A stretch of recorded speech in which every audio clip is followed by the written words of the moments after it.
বাংলাদেশের চলচ্চিত্র ইতিহাসে এক উজ্জ্বল নাম মৌসুমী। সুদীর্ঘ ক্যারিয়ারে তিনি উপহার দিয়েছেন অসংখ্য জনপ্রিয় সিনেমা, জিতেছেন জাতীয় পুরস্কার সহ অগণিত সম্মাননা। কিন্তু সময়ের পালাবদলে আজ তিনি নিজেকে ভুলে যেতে চাইছেন, ফিরতে চাচ্ছেন না সিনেমায়। এমনই তথ্য দিয়েছেন তার স্বামী অভিনেতা ওমর সানি।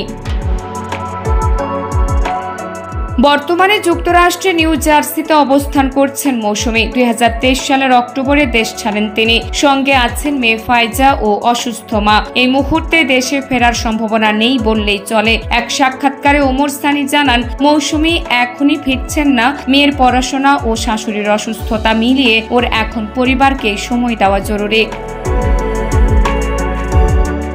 তবে সবচেয়ে হৃদয় বিদারক ছিল সানির মুখে মৌসুমীর একটি উক্তি, সানি আমি ভুলে যেতে চাই আমি মৌসুমী ছিলাম। সানি বলেন, এই কথাটা খুব কষ্টের। তার মতো একটা লিজেন্ড নিয়ে ভালো কাজ তৈরি করবে এমন ভাবনা তো কারো নেই।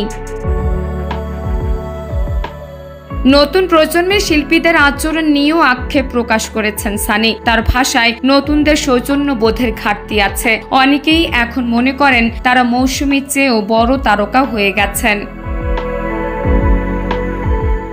অভিনয়ের বাইরে গায়িকা ও পরিচালক হিসেবেও মৌসুমী ছিলেন সক্রিয়। যুক্তরাষ্ট্রের বিভিন্ন আয়োজনে এখনো পারফর্ম করছেন তিনি। 27 এপ্রিল নিউ ইয়র্কে অনুষ্ঠিত বাংলাদেশ ডে প্যারেড অ্যান্ড ফেস্টিভ্যালে মঞ্চে গান গেয়েছেন এই চিত্রতারকা।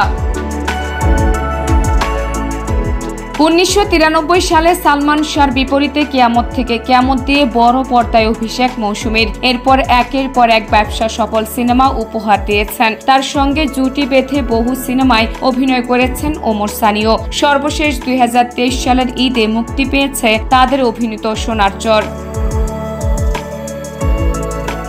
এদিকে ওমর সানি এখন রিয়েল এস্টেট ব্যবসা নিয়ে ব্যস্ত থাকলেও জানিয়েছেন অভিনয় থেকে একেবারে সরে যাননি। তার ভাষায় কাজের প্রস্তাব আসে, তবে সব চরিত্র আমার ব্যক্তিত্বের সঙ্গে মানানসই হয় না বলে করি না। সবকিছু ঠিকঠাক থাকলে সামনে একটি নতুন সিনেমায় আবারও দেখে যেতে পারে ওমর সানিকে।